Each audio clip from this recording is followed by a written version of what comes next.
नाज़रीन, मेरे साथ ज़ैनब मौजूद हैं जो कि 5 साल की हैं, लेकिन इन्हें पैदाइशी तौर पर एपिडर्मोलाइसिस बलूसा नामी एक बीमारी होती है जो लगी हुई है, जिसका मसला ये है कि पैदाइशी तौर पर ही इनकी स्किन उतरना शुरू हो जाती है। आप अभी इनकी सूरत हाल देख सकते हैं, पूरे जिस्म पर इनकी स्किन उतरना शुरू हो गई है।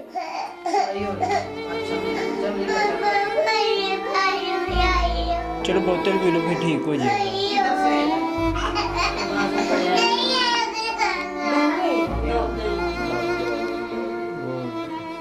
इनकी दादी और वालिद मेरे साथ मौजूद हैं, उनसे पूछते हैं कि ये बीमारी इनको कब से लगी है और इसका इलाज अभी तक क्यों नहीं हो सका। अस्सलाम वालेकुम। वालेकुम सलाम। अच्छा सर, ये बताएं कि ये जब पैदा हुई थी तभी से ये इसको स्किन का मसला है? जी भाईजान, जब से ये मसलन पैदा हुई थी ना 10 मिनट के बाद इसके, जब हमने मसलन घर आके हॉस्पिटल से जब हमने इसके कपड़े चेंज किए ना, तो हमें 2 से 3 इसके ऊपर ना इसकी जिल्द के ऊपर रैशेस बने हुए थे।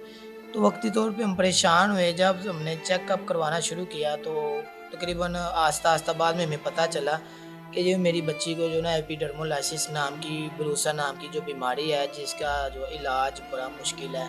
तो मैं 5 साल से तकरीबन मैंने कोई हॉस्पिटल जहाँ भी मुझे कोई कहता है मैं वहाँ पे लेके जाता हूँ, तो अभी तक जो है ना कोई फ़र्क महसूस नहीं हो रहा। दिन ब दिन जो बीमारी है ना कम होने की बजाय आस्ता आस्ता बढ़ती जा रही है। और अच्छा नाजरीन, ये देख सकते हैं पूरे स्किन के ऊपर और पस, और ये तो इसका तो खून निकलता होगा बहुत ज़्यादा। जी, ज़ख्म हो कि मेरी बेटी का जो HB है, खून की इतनी ज़्यादा कमी हो गई है, तकरीबन 2 से 3 मरतबा ब्लड भी लग चुका है। तो हाथ की जो फिंगर हैं आप देख सकती हैं, तो बच्ची की जो फिंगर हैं वो भी जो है ना मुड़ चुकी हैं, नेल उतर चुके हैं बच्ची मेरी के। तो आस्ता आस्ता जो है ना पट्ठों में इतना खिंचाव आ गया। और दूसरी बात, अब मेरी बेटी का बुखार भी नहीं उतरता। यहाँ की बीमारी जो है ना कम होने के बजाय ना दिन ब दिन बढ़ती जा रही है। अच्छा नाजरीन, ये इनकी बेटियां जो 5 साल की है, इससे पहले इनकी एक और बेटी थी जो कि 1.5 साल की उम्र में फ़ौत हुई, और उसको भी सेम एपिडर्मोलाइसिस बलूसा नामी बीमारी थी, जिससे जो जिस्म की जो स्किन होती है वो उतरना शुरू हो जाती है। अच्छा, ये जब इन्हें उठाते हैं या कोशिश करते हैं उठाते हैं तो उनके जो स्किन है, जिस्म जो है उसमें ये दर्द शुरू होती है और वो ये रोना शुरू हो जाती है। अच्छा ये बताएं, जो पहली बेटी आपकी जो फोत हुई थी, तो उसको भी सेम यही मसला था? जी, यही मसला था उसको भी, मेरी बच्ची को भी। आप इन्हें सरकारी हॉस्पिटल नहीं लेके गए? वहाँ पे कोई किसी ने मदद वगैरह नहीं की आपकी? जी, मैं 5 साल से मैंने कोई मुझे सरकारी हॉस्पिटलों में जितने मैंने धक्के खाए हैं ना, मुझे पता है। जो मेरी बेटी गुजर गई है ना, तो मैंने उस बच्ची को लेके उसको भी बड़े धक्के खाए। शायद अगर मेरी बच्चियों को तो एडमिट ही नहीं ना करते, अगर वो एडमिट कर लें ना, तो मैं मेरी बेटी वो जो जाने वाली उसको कोई अच्छे तरीके से सरकारी हॉस्पिटल वाले को ट्रीटमेंट कर लेता, तो हो सकता है वो बच्ची मेरे पास होती। जिसकी वजह से वो जब जहाँ भी लेके जाता हूँ वो मुझे घर भेज देते, हम इसको एडमिट नहीं कर सकते, ये बीमारी दूसरे बच्चों को ना लग जाए। तो हम उन्हें, वो डॉक्टर कहते हैं हम इनको एडमिट नहीं कर सकते, आप घर जाके इसका ट्रीटमेंट करें। सरकारी हॉस्पिटलों से मैंने तो अब उम्मीद नहीं लगा रही, तो ना मैंने इसको लेके जाना है। जिस तरह भी मेरे पास गुंजाइश होगी, मैं प्राइवेट उसको कह रहा हूँ कि मेरी बच्ची का प्राइवेट इलाज हो जाए। तो मैं यही चाह रहा हूँ कि अगर कोई देखने वाले हजरात हैं, मुखैर हजरात हैं, हुकूमत के जो नुमाइंदे हैं, उनसे अपील है कि मेरी बच्ची के लिए अगर कोई डॉक्टर देखने वाला है तो मेरी बच्ची के लिए खुदारा जो मेरी बच्ची के लिए हेल्प की जाए। अच्छा, आप दादी हैं इसकी, आप बताएं कि पूरा दिन इसकी क्या एक्टिविटी होती है? कभी, अब मैं तो देख रहा था बड़ा मुश्किल है इसको उठाना, क्योंकि पूरे जिस्म में इसको दर्द शुरू हो जाती है। हाँ बेटा, मैं ਜਦੋਂ ਦੀ ਇਹ ਬੱਚੀ ਹੋਈ ਹੈ, ਪੈਦਾ ਹੋਈ ਹੈ, ਮੈਂ ਇਹਦੇ ਨਾਲ ਹੀ ਰਹਿੰਦੀ ਹਾਂ। ਮੈਂ ਇਹ ਤੋਂ ਬਗੈਰ ਇੱਕ ਮਿੰਟ ਨਹੀਂ ਅੱਗੇ ਪਿੱਛੇ ਹੋ ਸਕਦੀ। ਇਹ ਮੇਰੇ ਨਾਲ ਹੀ ਨਾ ਇਹ ਬੱਚੀ ਮੇਰੇ ਤੋਂ ਬਗੈਰ ਰਹਿੰਦੀ ਹੈ, ਰਾਤ ਵੀ ਮੇਰੇ ਨਾਲ ਹੀ ਰਹਿੰਦੀ ਹੈ। ਸੁਬਾਹ ਨਾ ਨਮਾਜ਼ ਪੜ੍ਹਨ ਦਿੰਦੀ, ਨਾ ਮੇਰੀਆਂ ਨਮਾਜ਼ਾਂ ਬਹੁਤ ਜ਼ਿਆਦਾ ਛੁੱਟਦੀਆਂ ਨੇ। ਫਿਰ ਮੈਂ ਰਹਿ ਜਾਂਦੀ, ਰੋਂਦੀ, ਨਹੀਂ ਅੰਮੀ, ਨਹੀਂ ਅੰਮੀ ਮੁਝੇ ਨਾ छोड़ो, मैं आपके साथ ही रहना। ਫਿਰ ਮੈਂ ਉਠਾਈ ਰੱਖਣੀ ਆ। ਨਾ ਮੈਂ ਆਪਣੇ ਦੁਪੱਟਿਆਂ ਦਾ ਪਰਹੇਜ਼, ਮੈਂ ਆਪਣੇ ਇਸ ਬੱਚੀ ਦਾ ਕੋਈ ਪਰਹੇਜ਼ ਨਹੀਂ ਕਰਦੀ। ਇਹਨੂੰ ਮੈਂ ਆਪਣੇ ਸੀਨੇ ਦੇ ਨਾਲ ਰੱਖਣੀ ਆ। ਪਰ ਤਕਲੀਫ, ਇਹਦੀ ਤਕਲੀਫ ਮੇਰੇ ਕੋਲ ਬਰਦਾਸ਼ਤ ਵੀ ਨਹੀਂ ਹੁੰਦੀ। ਜਦੋਂ ਰੋਂਦੀ ਹੈ, ਤੜਫਦੀ, ਅੰਮੀ ਜੀ मुझे दर्द हो रही है, मुझे हाई हो रही है, मेरा कब इलाज होएगा, मेरे हैंड कब सही होंगे, मैं कब खाना खाऊंगी, आप तो इसे खाना खा रहे हो। फिर उदों में बहुत ज़्यादा तकलीफ होती है। पर अजे तक कोई नहीं, ਇਹਦਾ कोई मसला हल नहीं हो रहा है कोई। किसी शख्स ने आपकी मदद नहीं की, या कोई आया नहीं जिसने रब्ता किया हो कि बोले हम आपकी इसका इलाज करवा देते हैं? जी सर, इससे पहले इंटरव्यू हुआ था तो मेरी जगह पे मेरी वाइफ ने मैं से इंटरव्यू दिया था।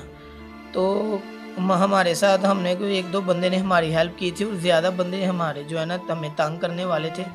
तो आप देखेंगे इस बच्ची की कंडीशन देख के हेल्प करने की बजाय तो आप ऐसे जो लोग हैं जो तंग करते हैं, जिन्होंने बहुत ज़्यादा हमें परेशान किया था, हेल्प करने वाले काम थे 1-2 बंदे ने जिन्होंने हेल्प की थी।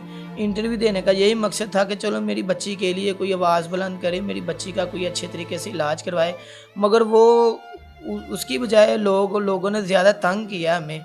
तो खुदारा मैं अपील करता हूँ कि आप जो लोग देखने वाले हैं, तो अभी भी यही अपील करूँगा कि मेरी बच्ची के लिए कुछ जो मसलन कोई डॉक्टर है या कोई भी है देखने वाला, तो इस बच्ची के लिए कुछ हेल्प की जाए, अच्छे तरीके से मेरी बच्ची का ट्रीटमेंट हो जाए, शायद अच्छे तरीके से कोई प्राइवेट इलाज हो जाए अच्छे तरीके से। अच्छा ये बताएं कि डॉक्टर क्या कहते हैं कि इसका इलाज पाकिस्तान में हो सकता है या नहीं हो सकता? डॉक्टर तो इसका जो इलाज है ना वो कहते हैं ये जो बीमारियां हैं ना ये इसकी ज़िंदगी का भी 10 से 15 साल जो है ना आपको मुश्किल गुजरेंगे, उसके बाद है कि शायद कुछ कम हो जाए बीमारी। तो वो यही है कि डॉक्टर इसका इलाज काफ़ी महंगा है, इसकी जो ट्यूब्स हैं वो भी काफ़ी महंगी हैं, लोशन काफ़ी महंगा है, तो जो मुझसे अफोर्ड नहीं होते, क्योंकि मैं एक सैलरी पर्सन हूँ, मुझे 18-20 हज़ार सैलरी है, तो उसमें से मैंने घर का रेंट भी देना है, तो मैं किस तरह वो सर्वाइव नहीं कर पा रहा, अपनी बच्ची के लिए सर्वाइव नहीं कर रहा। मैं यही अपील करूँगा कि मेरी बच्ची के लिए अगर कुछ जो अच्छे लोग हैं, मुखिर हजरात हैं, हुकूमती नुमाइंदों से अपील है, खुदारा मेरी बच्ची की हेल्प की जाए। पहले भी हमारे इंटरव्यू हुए थे तो हमें तो ज़्यादा लोगों ने तंग ही किया था। तो अब अच्छा तो ये इमरान खान साहब जो एहसास प्रोग्राम कार्ड बना रहे हैं, दे रहे हैं लोगों को, तो वो नहीं मिले आपको?